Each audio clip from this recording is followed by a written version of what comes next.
亲爱的宝贵耶稣，你爱何等的甘甜，我的心深深被你吸引，爱你是我的喜乐，一生爱你，一生敬拜你，一生爱你，一生荣耀你，一生奉献，一生不回头，一生爱你，跟随你。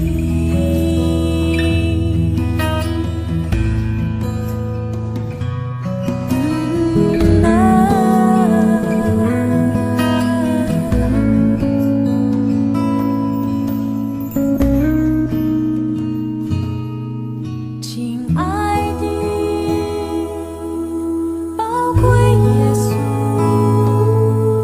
你爱何等的甘甜，我的心深深被你吸引，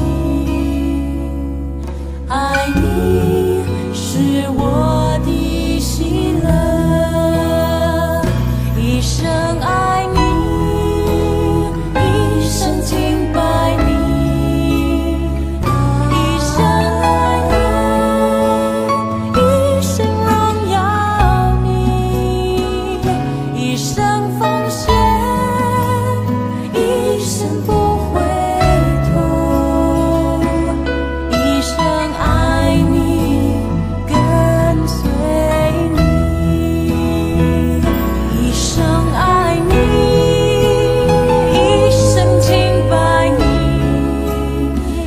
一生爱你，一生荣耀你，一生奉献，一生不回头，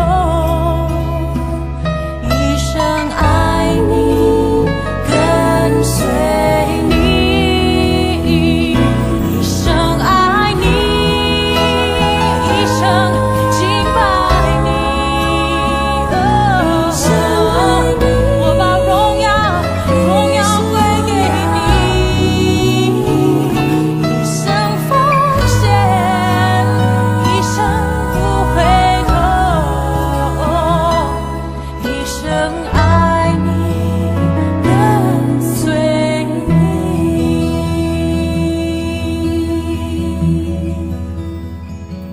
一生奉献，一生不回头，我爱你，跟随你。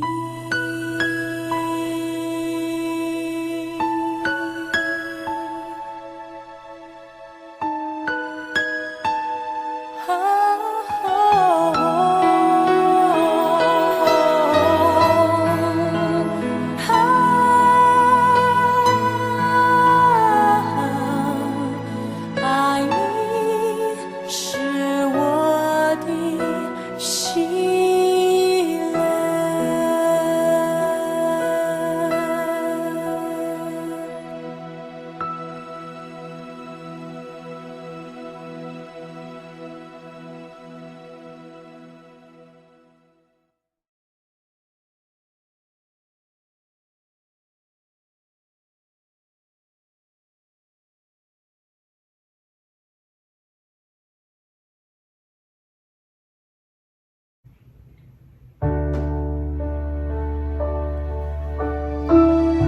Selamat pagi Bapak Ibu Jemaat sekalian yang dikasihi oleh Tuhan kita Yesus Kristus. Kita bertemu kembali dalam ibadah online yang walaupun masih sangat terbatas, namun mari kita tetap bersama-sama bersemangat untuk beribadah, memuji dan memuliakan Tuhan. Bersyukur pada Tuhan kita masih diberi kesehatan dan kesempatan untuk bersama-sama berkumpul pada ibadah kita pada hari ini. Mari bersama-sama kita tundukkan kepala, bersalat teduh sejenak untuk mempersiapkan diri kita masing-masing untuk mengikuti ibadah.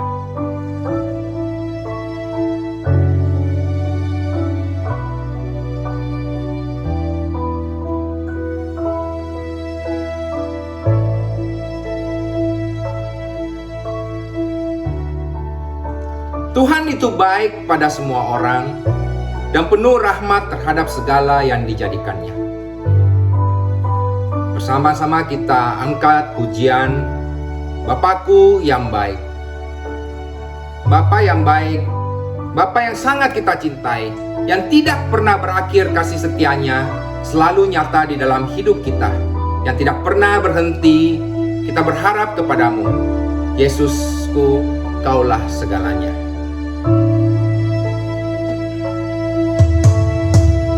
Bapakku yang baik, Kau sangat ku cinta, lebih dari segalanya di dalam hidupku. Bapakku yang baik, Engkau yang ku perlu, lebih dari segalanya. Kasih-Mu bagiku tak pernah berakhir, kasih setiamu selalu nyata dalam hidupku, tak pernah berhenti berharap padamu, Yesusku, Kau segalanya.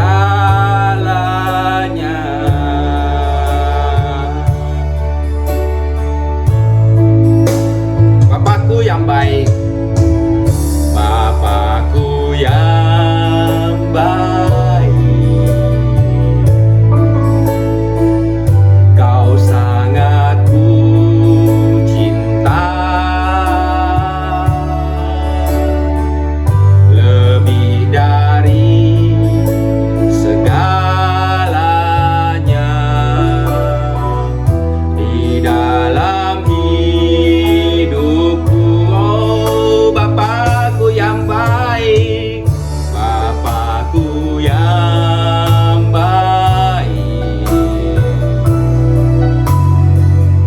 Engkau yang ku perlu, lebih dari segalanya. Kasih-Mu bagiku tak pernah berakhir, tak pernah berakhir, kasih setiamu selalu nyata dalam hidupku, tak pernah berhenti berharap padamu, Yesusku, Kau segalanya.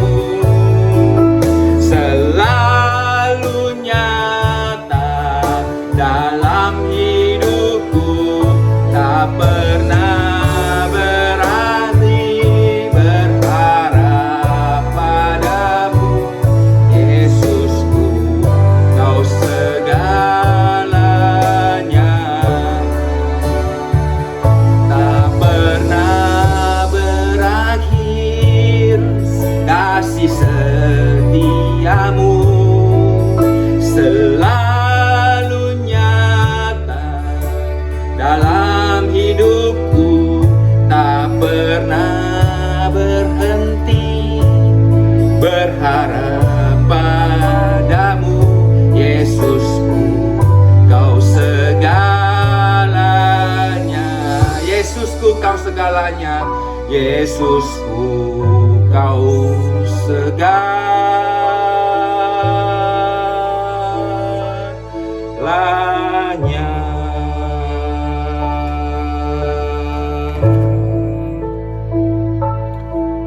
Bapa kami yang bertahta di dalam kerajaan surga, Bapa yang kami sembah atas nama Tuhan kami Yesus Kristus, hormat, sembah, dan puji kepadamu kami naikkan hanya kepadamu.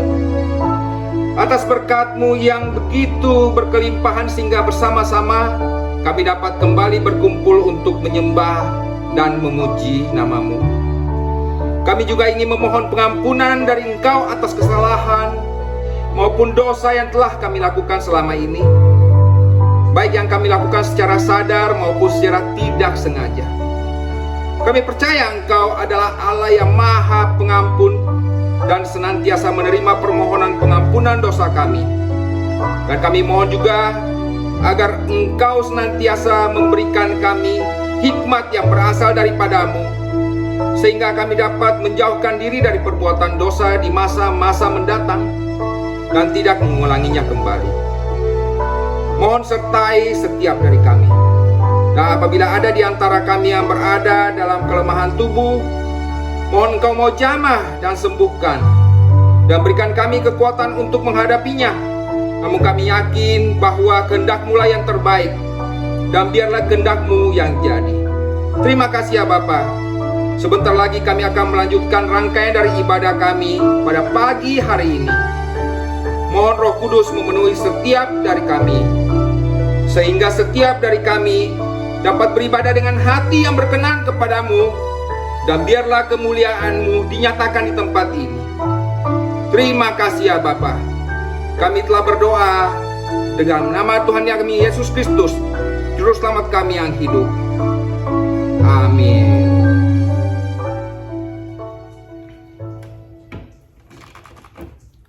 Mari bersama-sama kita bangkit berdiri. Kita mengikrarkan pengakuan iman rasuli. Pengakuan iman rasuli. Aku percaya kepada Allah, Bapa yang Maha Kuasa, Khalik langit dan bumi, dan kepada Yesus Kristus, Anaknya yang tunggal, Tuhan kita, yang dikandung dari Roh Kudus, lahir dari anak darah Maria, yang menderita sengsara di bawah pemerintahan Pontius Pilatus, disalibkan, mati dan dikuburkan, turun ke dalam kerajaan maut. Pada hari yang ketiga, bangkit pula dari antara orang mati, naik ke sorga, duduk di sebelah kanan Allah, Bapa yang Maha Kuasa. Dan dari sana Ia akan datang untuk menghakimi orang yang hidup dan yang mati. Aku percaya pada Roh Kudus, gereja yang kudus dan am, persekutuan orang kudus, pengampunan dosa, kebangkitan tubuh, dan hidup yang kekal. Amin. Tuhan kita adalah penolong yang selalu setia, yang selalu memenuhi keperluan kita.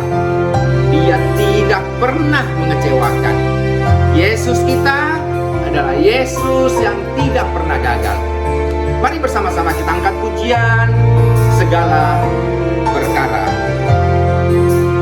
Penolong yang selalu setia. Penolong yang selalu setia, memenuhi keperluanku. Tak pernah Dia mengecewakan.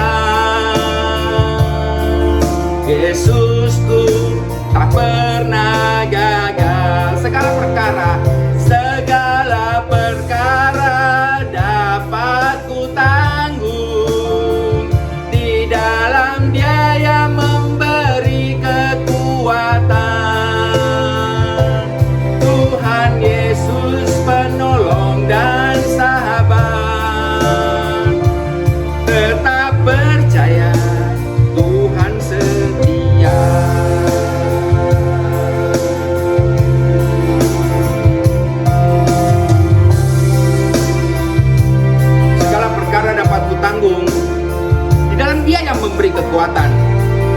Tuhan Yesus adalah penolong dan sahabat kita. Mari kita tetap percaya Tuhan akan setia. Penolong yang selalu setia, memenuhi keperluanku. Tak pernah dia mengecewakan. Yesusku tak pernah gagal.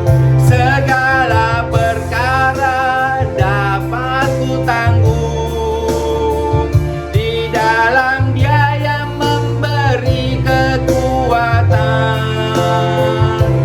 Tuhan Yesus penolong dan sahabat.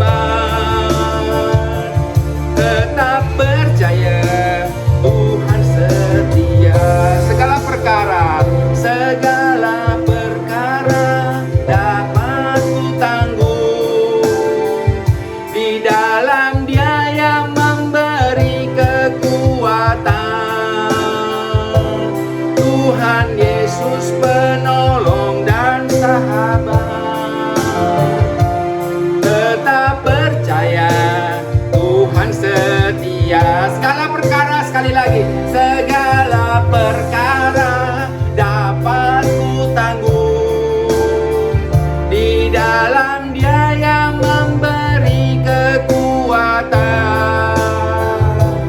Tuhan Yesus penolong dan sahabat. Tetap percaya Tuhan setia. Tetap percaya Tuhan setia.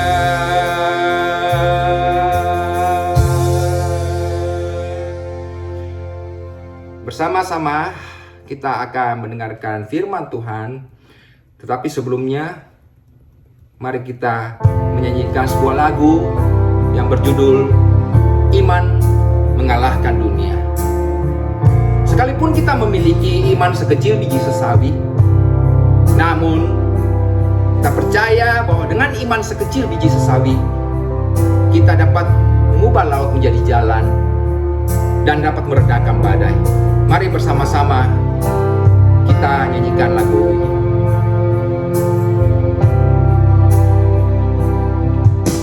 Sekalipun ku memiliki iman sekecil biji sesawi, namun ku kenal yang ku sembah, Tuhan yang besar di atas segalanya.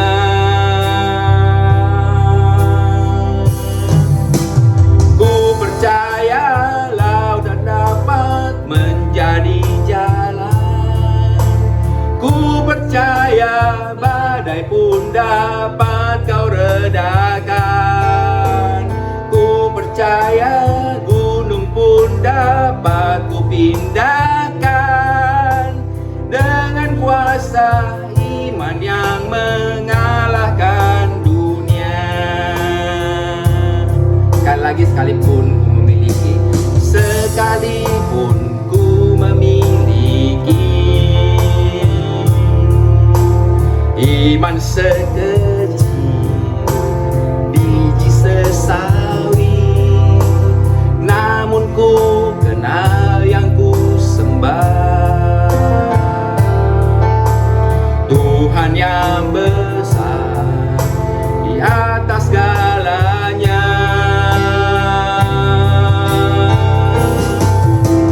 Ku percaya laut dapat menjadi jalan. Ku percaya badai pun dapat kau redakan.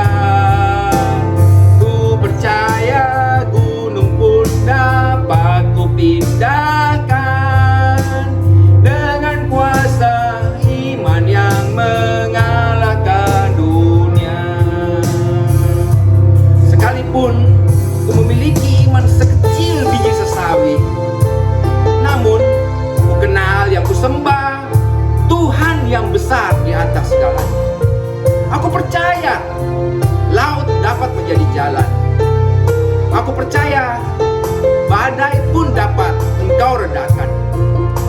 percaya, gunung pun dapat kupindahkan. Dengan kuasa iman kita dapat mengalahkan dunia. Mari bersama-sama kita angkat pujian ini sekali lagi.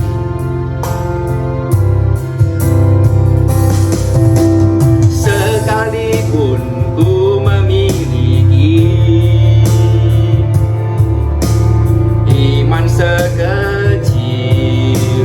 biji sesawi, namun ku kenal yang ku sembah, Tuhan yang besar di atas segalanya.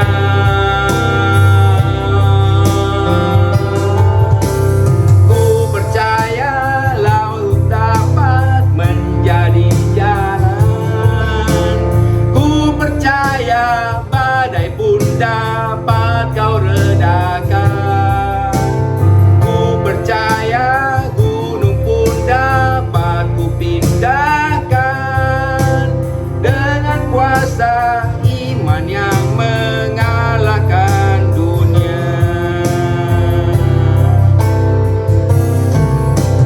Ku percaya laut dapat menjadi jalan, ku percaya badai pun dapat kau redakan, ku percaya gunung pun dapat ku pindahkan, dengan kuasa iman yang mengalahkan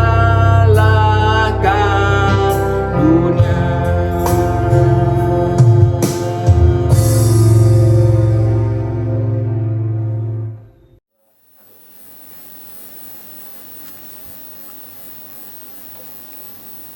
Shalom. Kita bersyukur pada hari ini kita boleh beribadah bersama. Ini merupakan anugerah Tuhan, di mana Tuhan memberikan kesempatan kepada kita boleh berjumpa dengan Tuhan melalui ibadah pada pagi hari ini. Tema hari ini adalah kacamata iman atau kacamata prediksi. Mari kita masuk di dalam doa sebelum membaca firman Tuhan dan merenungkannya. Bapa, kami sungguh membutuhkan tuntunan kebenaran firman Tuhan, khususnya pada waktu kami menjelang memasuki tahun 2022. Biarlah kami boleh merencanakan segala sesuatu yang akan kami lakukan sesuai dengan kehendak Tuhan. Kami mohon tuntunan kebenaran firman Tuhan yang memberikan kepada kami bukan hanya sekedar pengetahuan apa yang harus kami lakukan, tetapi kebenaran firman Tuhan itu kami taati pada saat kami menyusun master plan kehidupan kami di tahun 2022. Inilah kerinduan kami ya Tuhan. Kiranya kuasa Roh Kudus mengurapi hati dan pikiran setiap kami dan juga hamba-Mu, supaya sungguh-sungguh kami boleh mengerti kebenaran firman Tuhan pada hari ini, mengimplementasikan, dan kebenaran firman Tuhan ini kami hidupi di dalam seluruh aspek kehidupan kami.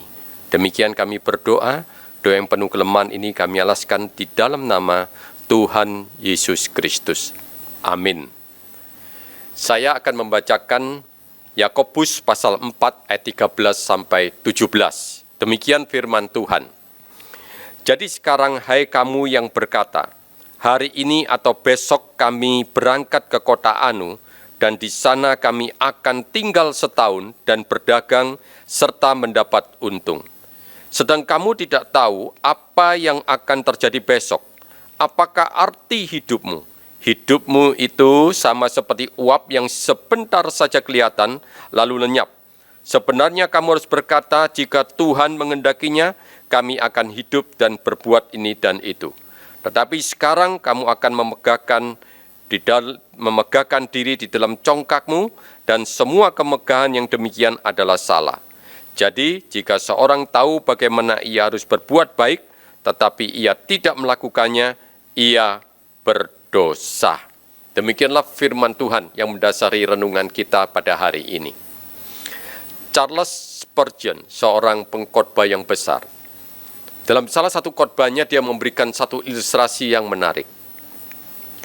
Napoleon Bonaparte, seorang yang memiliki kekuatan militer yang begitu besar pada zaman itu, pernah mendengarkan satu ungkapan bahwa manusia merencanakan, tetapi Tuhan yang menentukan.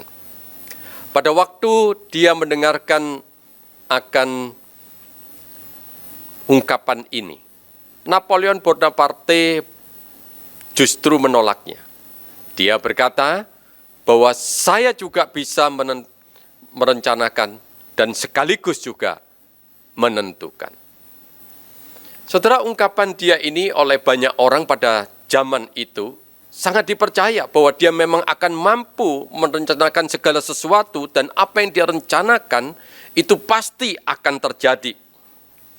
Nah, pertanyaan kita, saudara, apakah benar kemudian dia itu bisa berhasil dengan segala apa yang dia ungkapkan, saudara? Saudara, Napoleon itu merencanakan untuk menaklukkan Rusia. Dia merencanakan untuk menaklukkan seluruh Eropa.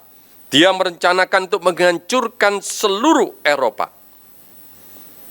Ternyata segala rencananya itu di dalam realitanya justru yang terjadi adalah Napoleon pulang seorang diri.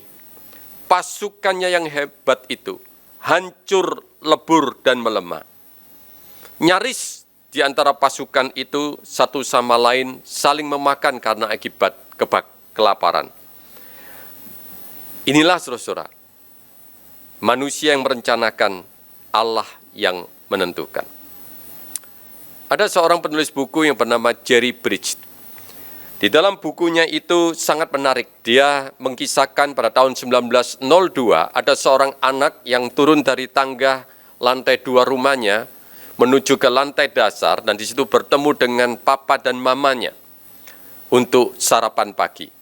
Nah, yang menarik, pada waktu kemudian dia bertemu dengan papanya sedang berbicara kepada istrinya, kepada mamanya.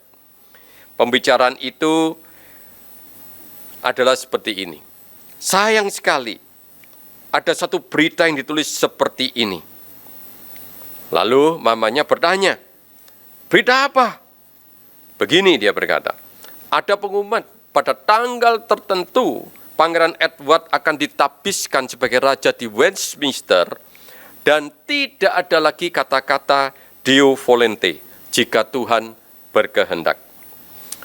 Saudara, kata-kata dari perkataan papanya ini sangat melekat di hati anak ini, saudara. Kenapa melekat? Karena ternyata pada tanggal tertentu yang sudah direncanakan untuk pelantikan dan penobatan raja, ternyata tidak jadi. Karena apa? Karena Raja Edward yang ke-7 itu sakit usus buntu. Saudara, pada waktu itu dikatakan, saudara, Inggris tengah menantikan akan pelantikan raja ini. Karena selama 64 tahun lamanya, Inggris diperintah oleh seorang ratu yang bernama Ratu Victoria. Tetapi kita juga ingat, saudara, di zaman Ratu Victoria ini kekuasaan politik, ekonomi, dan militer Kerajaan Britania Raya itu berada di puncaknya. Justru di tengah segala kegagahannya itu, Britania Raya tidak mampu untuk melaksanakan penobatan yang telah direncanakan pada tanggal tertentu. Saudara, saya yakin pada bulan-bulan ini dan bulan-bulan ke depan, begitu banyak orang yang sedang merencanakan untuk menyusun master plan kehidupan mereka tahun 2022. Saya yakin di antara jemaat yang pada hari ini beribadah bersama-sama juga sudah mulai berancang-ancang untuk menyusun master plan kehidupan tahun 2022. Saya memiliki seorang rekan yang sudah hampir kurang lebih 30 tahun selalu memiliki master plan yang baik di dalam perencanaan kehidupannya. Sejak mahasiswa sampai saat ini, dia menjadi pemilik perusahaan. Dia selalu, sebelum berakhirnya sebuah tahun yang dia diakhiri, dia selalu merencanakan master plan-nya. Nah, yang menarik, saudara, pada waktu dia merencanakan master plan-nya itu, saya bertanya kepada dia, apa yang melandasi kamu pada waktu menyusun master plan kehidupanmu? Dia berkata, di dalam bisnis saya selalu merancang master plan saya dengan membaca begitu banyak resources yang saya ambil baik dari dalam dan luar negeri, dari konsultan bisnis dan finansial yang terkenal. Itu yang akan memberikan kepada saya satu landasan dasar untuk memprediksi apa yang akan terjadi di tahun yang akan datang. Lalu saya kemudian bertanya kepada dia, apakah sebagai seorang Kristen kamu juga merancang master plan-mu itu dengan melibatkan Tuhan? Lalu dia berkata, apa artinya? Saya berkata, apakah kamu berdoa pada waktu kamu mau merencanakan itu, dan di dalam sepanjang kamu merencanakan master plan-mu itu, apakah kamu itu juga melibatkan Tuhan di dalam seluruh perencanaanmu? Saudara-saudara, dengan jujur dia berkata, selama ini yang saya lakukan, saya berdoa sebelum menyusun. Dan setelah saya selesai menyusun, saya mendoakan apa yang saya susun. Dan saya memohon Tuhan untuk memberkati apa yang saya susun. Saudara, saya tanya kepada dia, apakah kamu semata-mata dalam tanda petik memakai kacamata prediksi di dalam menyusun itu, atau kamu juga melibatkan kacamata iman di dalam menyusun akan master plan-mu itu? Saya katakan kacamata iman yang saya maksudkan adalah, apakah kamu dalam menyusun itu, benar-benar kamu itu menyerahkan seluruh susunanmu itu berdasarkan kehendak Tuhan? Apakah pada waktu kamu menyusun master plan-mu itu untuk mencapai hasil yang ingin kamu capai, kamu melaksanakan segala strategimu itu, apakah kamu juga benar-benar menguji strategi yang akan kamu lakukan itu, apakah sesuai dengan kehendak Tuhan atau tidak?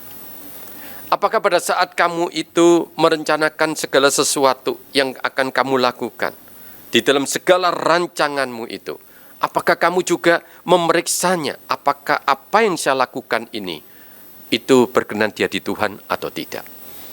Apakah juga pada waktu kamu menyusun seluruh master plan kehidupanmu itu, pada saat kamu menyusunnya itu, kamu juga mempertimbangkan apakah itu memuliakan nama Tuhan atau tidak? Apakah di dalam merencanakan master plan, khususnya di dalam bisnismu itu, apakah keuntungan itu semata-mata demi dirimu sendiri? Apakah kamu juga mengujinya kalau Tuhan itu memerintahkan kepada kita bahwa kalau kita itu diberkati, makanya kita juga harus memberkati orang lain? Apakah pada waktu menyusun master plan itu kamu juga mengingat akan kebenaran firman Tuhan, bahwa apa yang kamu capai kiranya itu juga menjadi berkat bukan hanya bagi dirimu dan keluargamu, tapi juga bagi keluargamu? Saudara, rekan saya ini terkejut dan terkaget-kaget. Dengan jujur dia berkata, tidak, saya hanya memakai kacamata prediksi. Saya tidak pernah memakai kacamata iman di dalam menyusun akan master plan saya. Saudara, melalui tema pada hari ini, yaitu kacamata iman atau kacamata prediksi, dengan kebenaran dasar yang diambil pada hari ini dari Yakobus pasal 4 ayat 13 sampai 17 yang sudah kita baca tadi. Saya mengajak kita sebagai umat Tuhan untuk menyusun master plan kehidupan kita dan keluarga kita berdasarkan kacamata iman, agar perjalanan kehidupan keluarga kita selalu bersama dengan Tuhan. Seluruh kehidupan keluarga kita berkenan di hatinya dan memuliakan akan namanya. Melalui kehidupan yang seperti inilah kita dapat mengalami kehadiran Tuhan dan menikmati perjumpaan dengan Allah di sepanjang kehidupan kita bersama dengan keluarga. Oleh karena itu, saudara-saudara, mari kita mencoba untuk memahaminya.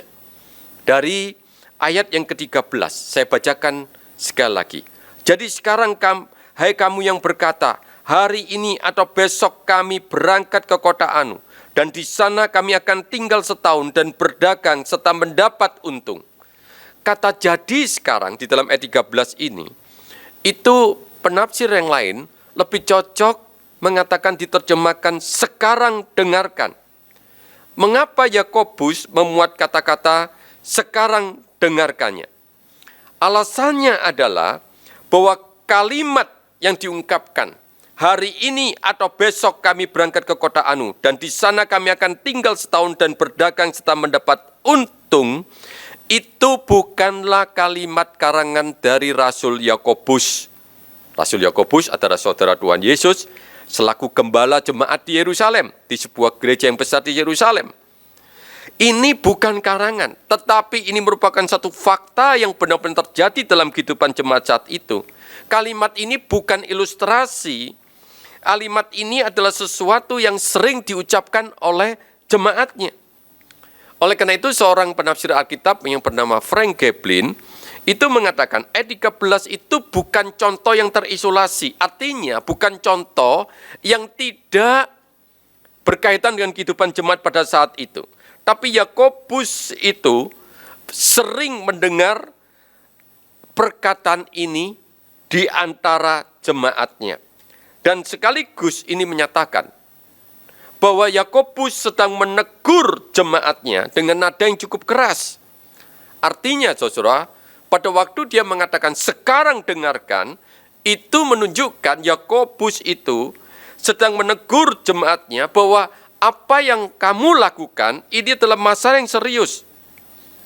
Saudara tidak punya alasan apapun untuk mengelak. Kenapa? Karena ini yang sering saya dengarkan di kalangan jemaat. Jadi ayat 13 ini lebih menekankan adanya satu habit kebiasaan jemaat pada zaman itu di dalam menyusun akan master plan hidup mereka.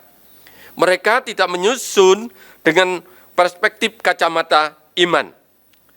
David Nystrom, seorang penafsir Alkitab, itu juga mengatakan, sekarang dengarkan, itu dimaksudkan adalah berita penggembalaan dengan nada yang mendesak dan bahkan cenderung kasar. Saudara, dikatakan kata sekarang dengarkan itu, mengapa Yakobus itu memakai kata yang mendesak dan cenderung kasar? Saya pikir di satu sisi sebagai selaku gembala jemaat, dia itu melakukan teguran ini walaupun mungkin dengan hati yang berat dan harus cenderung kasar.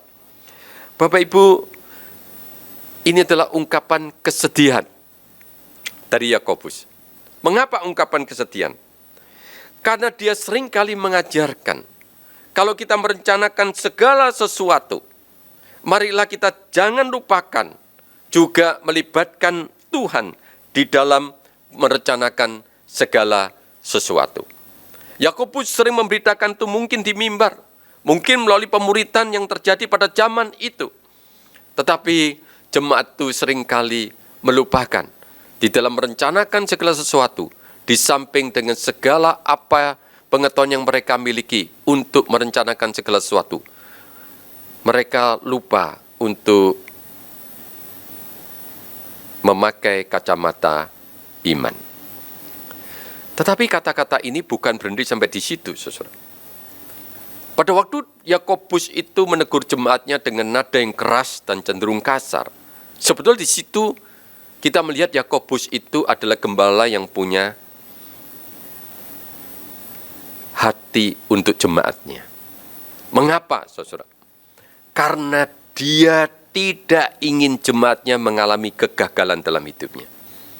Dia tidak ingin jemaatnya tidak mengalami akan berkat Tuhan yang melimpah, yang disediakan Tuhan di dalam hidup mereka.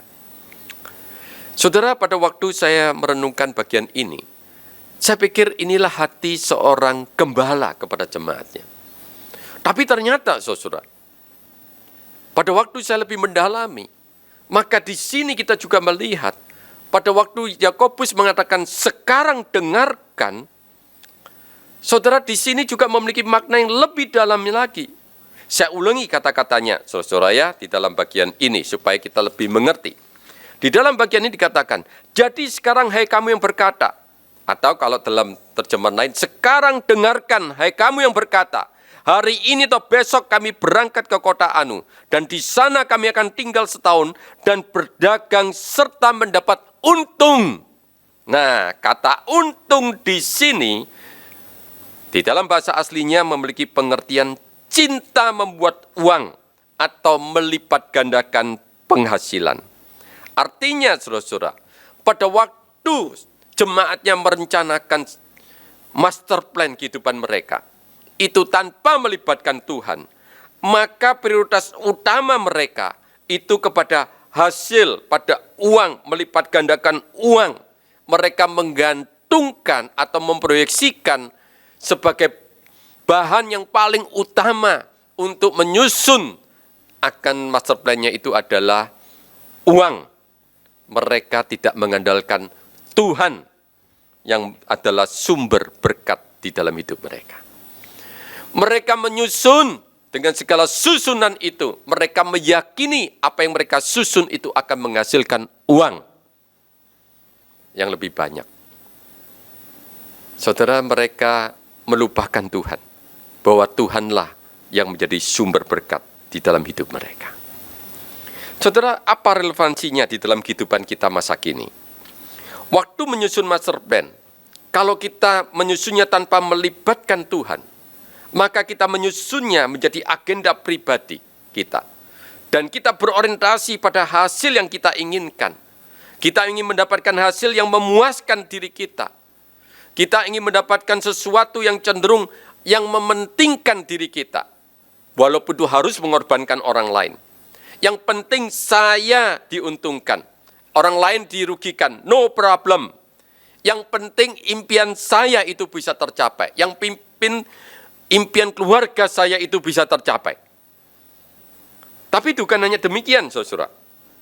Kita seringkali pada waktu kemudian kita itu menyusun master plan kita tanpa merencanakan itu melibatkan Tuhan, mengandalkan kacamata Tuhan, kacamata iman, saudara.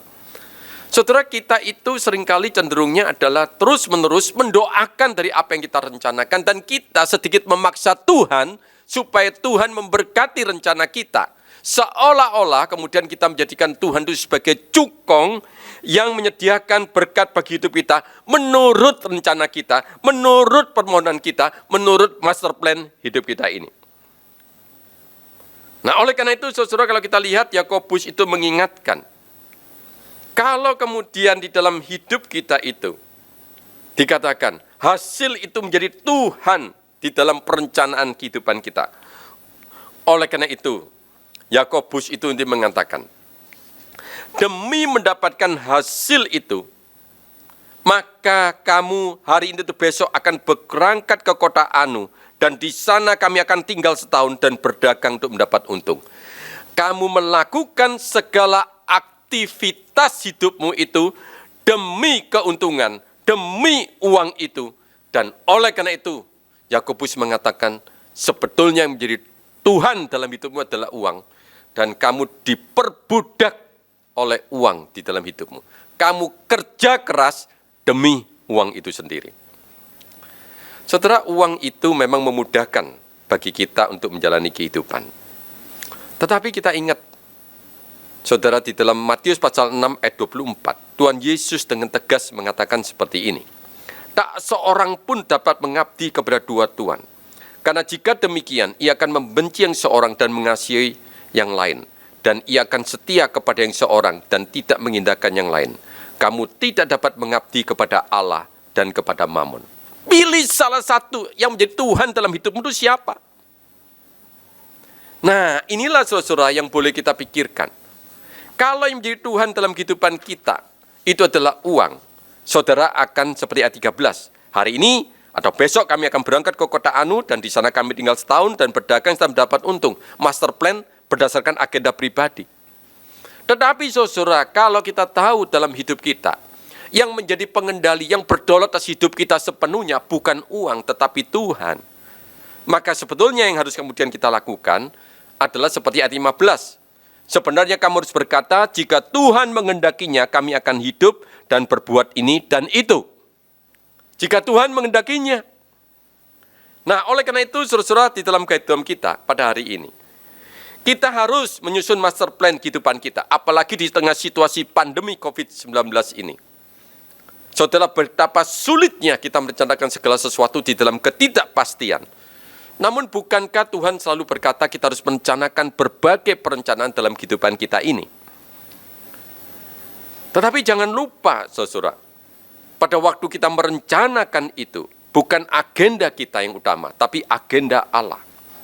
Salomo, seorang raja yang hebat itu menuliskan dalam Amsal 16 ayat 9, hati manusia memikir-mikirkan jalannya, tapi Tuhanlah yang menentukan langkahnya.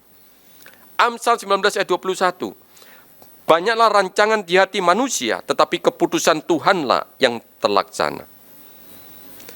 Saudara, mengapa kita itu sulit memakai kacamata iman atau sesuai dengan kehendak Allah pada waktu kita itu merencanakan segala master plan hidup kita? Saudara, lebih baik kita bersama-sama pada hari ini mencoba untuk mengerti apa arti kehendak Tuhan di dalam Alkitab. R.C. Sproul, seorang teolog terkenal, di dalam bukunya Kebenaran-Kebenaran Dasar Iman Kristen yang diterbitkan oleh Literatur Saat, dia membahas tentang apa itu kehendak Allah dengan 3 cara yang berbeda. Yang pertama, kehendak Allah berdasarkan kedaulatannya menetapkan segala sesuatu terjadi.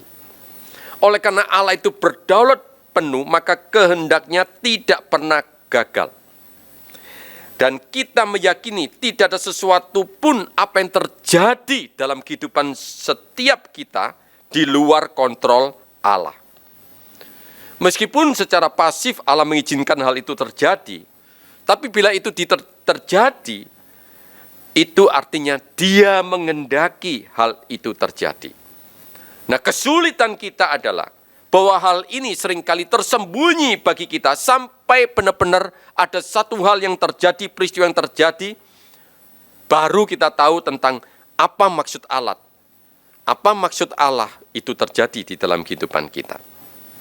Mencari kehendak Allah dalam perencanaan hidup bukan dalam rangka mencari kehendak Allah yang tersembunyi, rahasia dan ketetapannya itu. Bukan, saudara. Maka kalau kita mencari itu, kita akan sia-sia. Rahasia dari kehendak Allah adalah rahasia Allah. Allah belum berkenan untuk menyatakan kepada kita. Sampai pada waktunya, kalau Tuhan berkenan, maka Tuhan menyatakan kepada kita. John Calvin, seorang teolog, berkata, pada waktu Allah menutup mulutnya yang kudus, saya akan berhenti untuk bertanya. John Calvin juga mengatakan sama. Kalau kita juga mencoba untuk berdoa, untuk mengerti semuanya, tapi belum terjawab, maka dia juga berhenti untuk bertanya. Jadi maksudnya, kita tidak mungkin, saudara, akan tahu kehendak Allah secara jelas, bahwa 5 tahun lagi kehidupan kita seperti apa, 10 tahun lagi kehidupan keluarga kita seperti apa, studi kita seperti apa, bisnis kita seperti apa. Saudara, kita tidak tahu. Tetapi kita tahu di dalam seluruh kehidupan kita, itu semua di bawah kontrol Allah. Kehendak Allah berdasarkan kedaulatannya itu menetapkan segala sesuatu.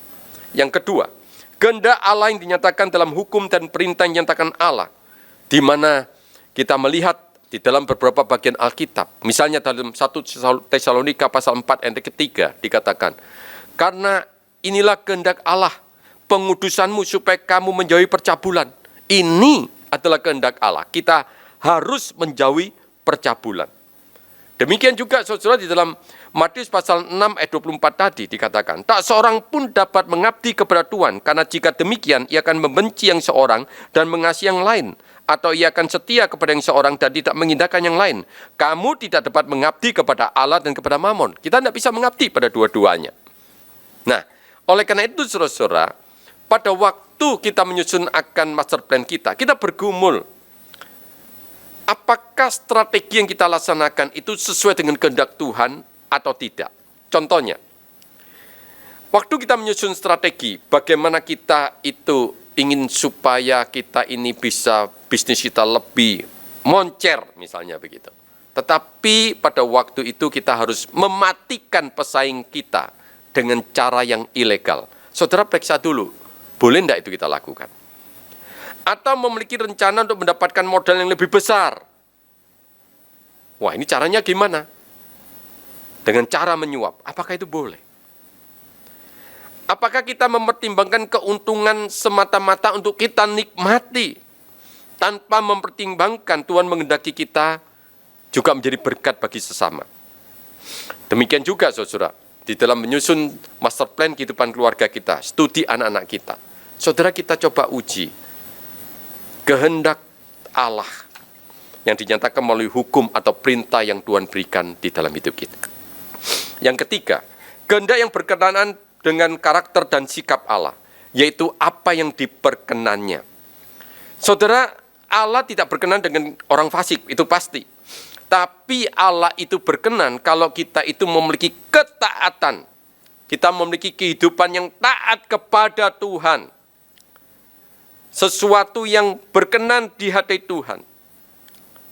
Saudara, kita harus ingat, pada waktu menyusun master plan, misalnya di dalam bisnis kita, apakah kita itu yakin bahwa kita itu sebetulnya adalah seorang penata layan? Tuhan menitipkan berkat-Nya untuk dalam hidup kita, untuk kita nata layani, untuk kita kelola. Segala sesuatu yang kita miliki itu adalah milik Tuhan. Oleh karena itu, pada waktu kita menyusunnya, kita tahu bahwa ini berasal dari Allah dan kita dipercaya, kita harus bersyukur kita dipercaya untuk mengelolanya. Dan pada waktu kemudian kita mempertimbangkan untuk mengembangkan bisnis kita atau pekerjaan kita, apakah kita itu menyusunnya dengan apa yang berkenan di hati Tuhan. Saudara-saudara, percayakah pada hari ini, saudara, bahwa Tuhan itu sangat sayang dan senang kepada setiap anak-anaknya. Kalau di dalam kehidupannya itu, mereka memiliki satu ketaatan. Di dalam segala sesuatu yang mereka rencanakan, mereka selalu melibatkan Tuhan di dalam hidupnya. Saudara-saudara, mengapa? Pertanyaan sekali lagi, saudara. Di samping kita harus membaca prediksi-prediksi yang ada, kita harus juga memakai kacamata iman. Mengapa kita seringkali ragu-ragu, saudara? Untuk memakai kacamata iman itu, kita jalankan dengan penuh konsekuensi. Saudara, kita harus ingat bahwa dalam hidup kita, kalau kita di masa pandemi, sampai pada hari ini, kita tetap bisa eksis dan sebagaimana adanya kita pada hari ini. Saya ingin memberitahukan kepada saudara, itu semata-mata karena anugerah Allah dan semata-mata karena providensi Allah. Sekali lagi, sampai hari ini, kalau kita masih tetap eksis, walaupun kesulitan itu terjadi, tapi kita tetap merasakan ada pemeliharaan Allah yang luar biasa di dalam hidup kita. Saya tertarik sekali, saudara, apa yang dikatakan oleh J.I. Packer, apa itu providensia Allah. Providensia Allah adalah aktivitas tiada henti Sang Pencipta yang dalam kelimpahan kebaikan dan kemurahan hati menjaga ciptaannya dalam keberadaan yang teratur, menuntun dan memerintah dalam segala kejadian, situasi dan tindakan bebas malaikat dan manusia, serta mengarahkan semuanya kepada tujuan yang ditetapkan bagi kemuliaannya sendiri. Perhatikan, kata J.I. Packer ini dikatakan aktivitas yang tiada henti, segala kejadian, segala tindakan, mengarahkan semuanya. Jelas tidak ada pemerintahan Allah yang bersifat sementara dalam definisi ini, tidak ada.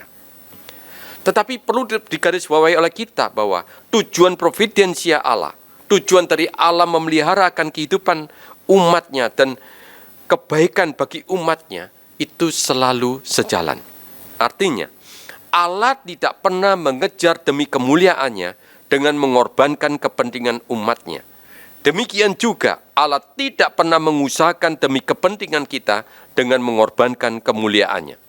Sungguh merupakan anugerah Allah bila Allah dalam providensinya merancang dengan begitu sempurna kemuliaan Allah dan kebaikan umatnya menjadi satu paket dan menyatu bersama. Biarlah kita yakin kita memasuki tahun depan dengan penuh optimis. Mari kita merencanakan dengan master plan yang baik. Di samping kita juga harus membaca berbagai literatur, membaca berbagai artikel, prediksi, semua yang ada yang dikemukakan oleh para ahli di dunia ini. Saudara, jangan lupakan kita memakai kacamata iman di dalam merencanakan akan kehidupan kita. Kita jangan tenggelam dengan adanya pandemi COVID-19 ini. Tetapi mari kita menyongsong kehidupan kita pada tahun yang akan datang dengan satu harapan dan optimis bahwa Tuhan tidak pernah meninggalkan kita. Pemeliharaan Allah itu pasti akan terjadi dalam hidup kita. Dan oleh karena itu, marilah kita boleh merencanakan segala sesuatu yang akan kita laksanakan di tahun yang akan datang. Kita memakai kacamata iman. Itulah yang berkenan di hati Tuhan. Kiranya firman Tuhan pada hari ini menjadi berkat bagi kita semuanya. Mari kita berdoa. Bapa yang surga, biarlah apa yang kami pelajari pada hari ini dapat kami laksanakan. Kami boleh menghadap tahun 2022 dengan rasa optimis. Di tengah segala kesulitan-kesulitan terjadi sejak pandemi tahun yang lalu sampai hampir akhir tahun 2021 ini kami alami. Banyak hal yang menyedihkan, banyak hal yang membuat kami merasa hopeless, banyak hal yang kami merasa sangat mengalami berbagai kesulitan. Tapi biarlah Tuhan, kami tetap tidak menyerah. Kami tetap merencanakan kehidupan kami dengan lebih baik.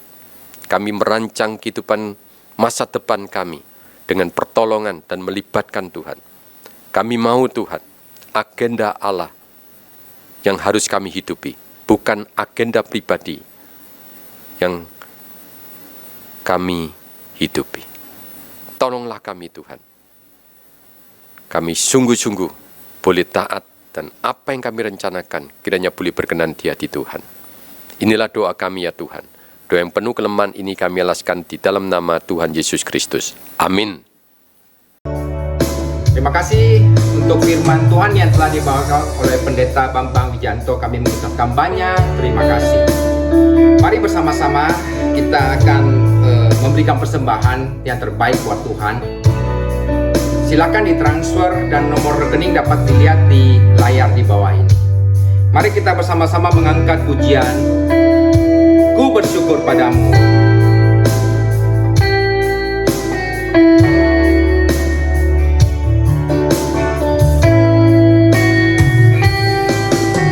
Lebih dari yang telah ku pinta, lebih dari yang telah ku pikirkan, semuanya Engkau sediakan dalam hidupku.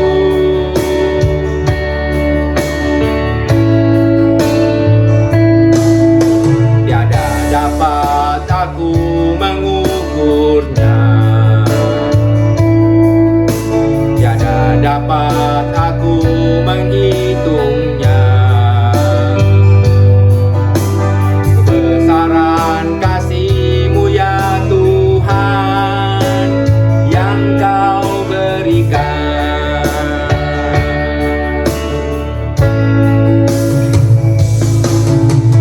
Ku bersyukur padamu, kasih-Mu lebih dari hidup.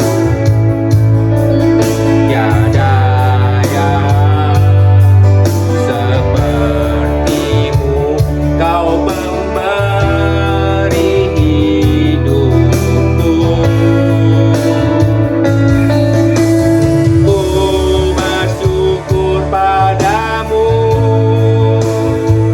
sebab Engkau yang mengasihiku. Kau jadikan hidup ini lebih indah dan lebih berharga. Kita angkat pujian ini sekali lagi. Lebih dari yang telah ku pinta, lebih dari yang telah ku pikirkan,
kasih-Mu, Kau pemberi hidupku. Ku bersyukur padamu, sebab Engkau yang mengasihiku.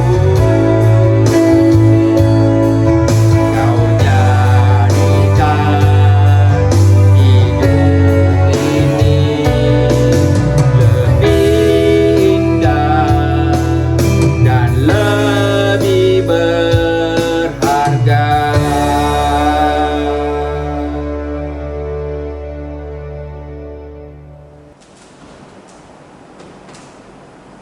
Mari jemaat sekalian, kita bangkit berdiri.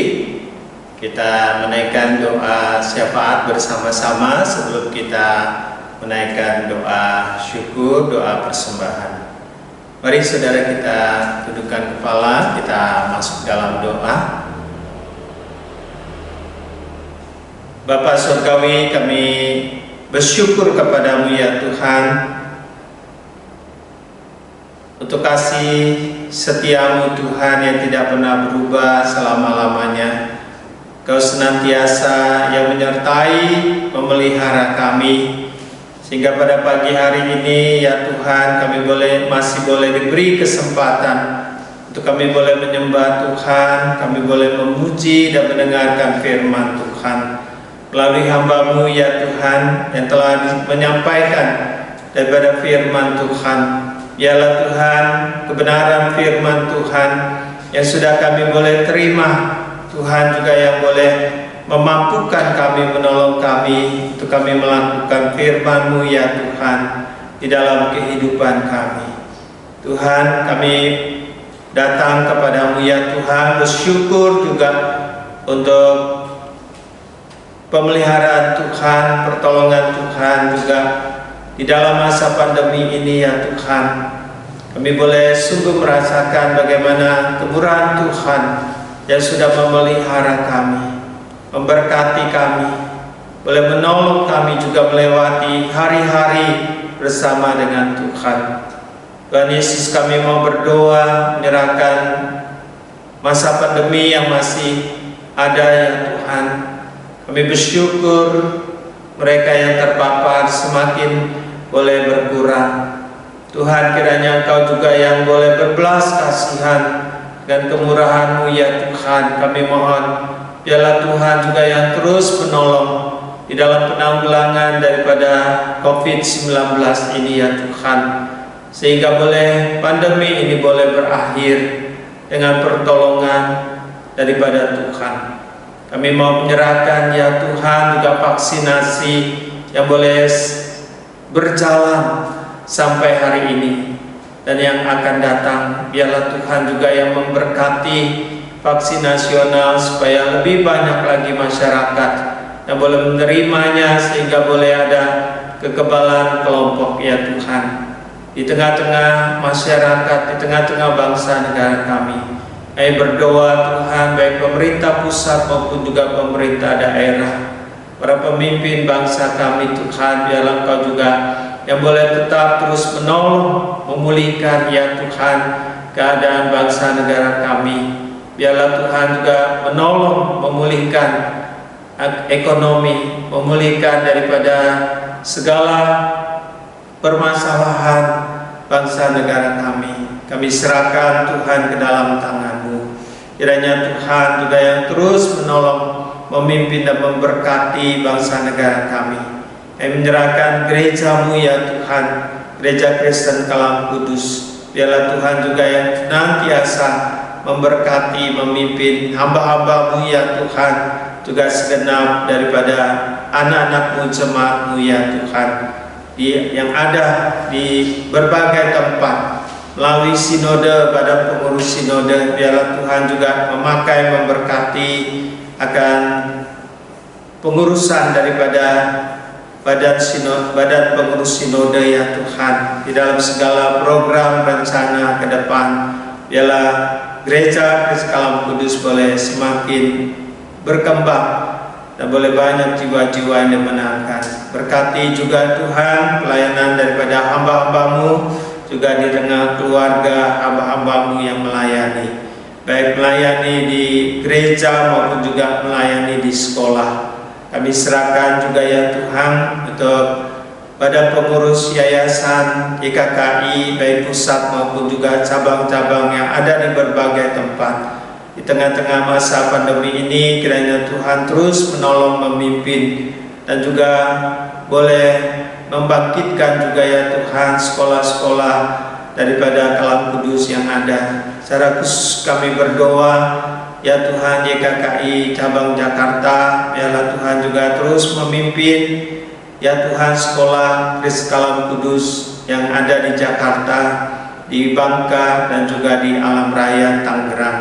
Kami serahkan ke dalam tangan-Mu, kiranya Tuhan juga yang menambahkan juga akan murid-murid. Tuhan berkati murid-murid yang ada maupun juga para guru-guru yang melayani, daripada pimpinan sekolah sampai yang ke bawah. Tuhan staf, kiranya para guru juga Tuhan yang menolong mereka, memberkati ya Tuhan di dalam pelayanan sekolah, di gereja, di sekolah Kris Kalam Kudus yang ada. Kami serahkan juga ya Tuhan untuk yang sekolah Kris Kalam Kudus yang di Alam Raya. Kiranya Tuhan juga memberkati sekolah Kalam Kudus yang ada di Alam Raya, sehingga boleh terus berjalan di dalam pimpinan dan berkat yang dari Tuhan. Tuhan Yesus, kami mau berdoa, bersyukur Tuhan untuk berkat yang Kau berikan juga di tengah-tengah jemaat-Mu. Tuhan, saat ini mungkin di antara jemaat ada yang lemah tubuh, yang sakit. Dan Tuhan yang jamah mereka dari segala kelemahan sakit penyakit mereka. Mereka yang imannya sedang mundur lemah, Tuhan Kau juga yang menolong, membangkitkan, memelihara iman mereka, sehingga mereka tidak meninggalkan Tuhan, tapi mereka juga mau kembali mencari Tuhan. Kami mau berdoa Tuhan juga di tengah jemaat-Mu yang mungkin menghadapi pergumulan, kesulitan, tantangan. Biarlah Tuhan juga yang memberkati, membuka jalan bagi mereka. Kami menyerahkan ya Tuhan ke dalam tangan-Mu akan seluruh jemaat-Mu ya Tuhan, juga di tengah keluarga. Ya Tuhan terus memimpin dan memberkati di tengah pekerjaan usaha anak-anak dalam studi. Ya Tuhan, biarlah Kau juga terus memberkati di tengah-tengah keluarga jemaat-Mu. Kami boleh membawa persembahan kami kepadamu ya Tuhan sebagai syukur kami. Biarlah Tuhan juga yang memberkati setiap tangan-tangan yang sudah boleh membawa, memberi dengan sukacita, dengan sukarela, untuk boleh membawa, mempersembahkan kepada Tuhan. Kami serahkan Tuhan persembahan yang kami boleh bawa, kiranya boleh dipakai bagi pelayanan pekerjaan Tuhan di tengah-tengah gereja-Mu di tempat ini ya Tuhan, sehingga boleh semakin luas lagi akan pelayanan pekerjaan Tuhan, dan boleh semakin bertambah-tambah jiwa-jiwa yang boleh mencari Tuhan, yang boleh menerima kasih anugerah Tuhan, keselamatan di dalam Engkau. Kami mau bersyukur ya Tuhan akan doa dan syukur kami yang kami naikkan. Hanya di dalam nama Tuhan Yesus Kristus kami sudah berdoa. Amin. Mari saudara sekalian, kita mengakhiri ibadah kita menaikkan pujian doksologi.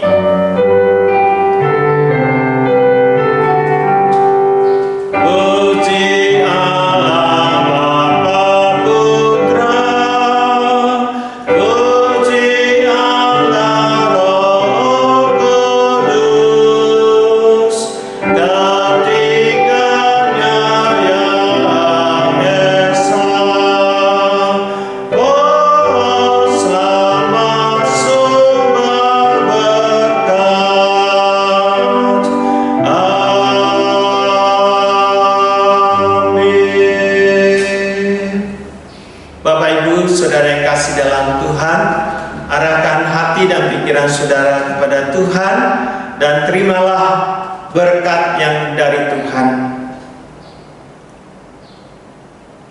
Tuhan memberkati engkau dan melindungi engkau.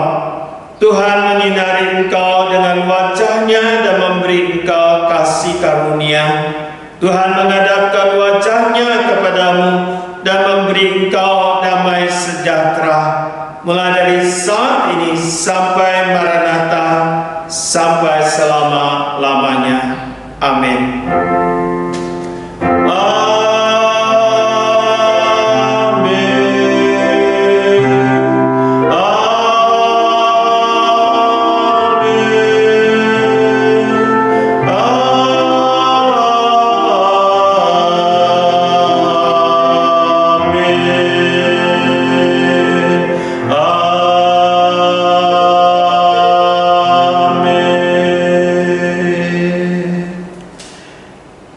Silakan duduk, ibadah selesai. Doa teduh, Tuhan memberkati.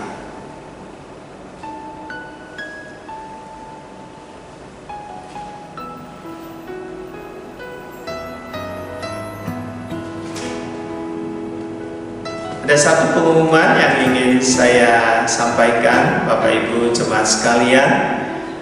Pada minggu yang kelima, tanggal 31 Oktober, ya, kita akan memulai kembali rencana untuk ibadah offsite atau ibadah tatap muka di gereja. Kiranya jemaat mendukung dalam doa dan dapat mempersiapkan hati untuk boleh mengikuti ibadah offsite atau ibadah tatap muka di gereja, yaitu ibadah umum kita jam 10 pagi. Dan juga ada live streaming bagi saudara karena keterbatasan di gereja kita hanya 30 kursi saja yang bisa kita jemaat yang hadir untuk boleh mengikuti ibadah dengan protokol kesehatan tetap kita lakukan dengan semestinya. Ya, kiranya jemaat mempersiapkan hati.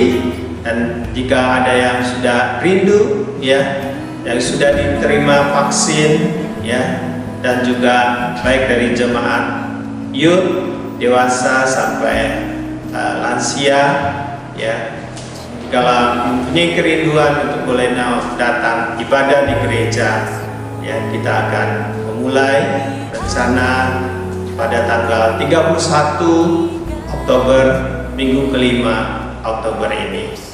Kiranya Tuhan memberkati. Sekian pengumuman. I need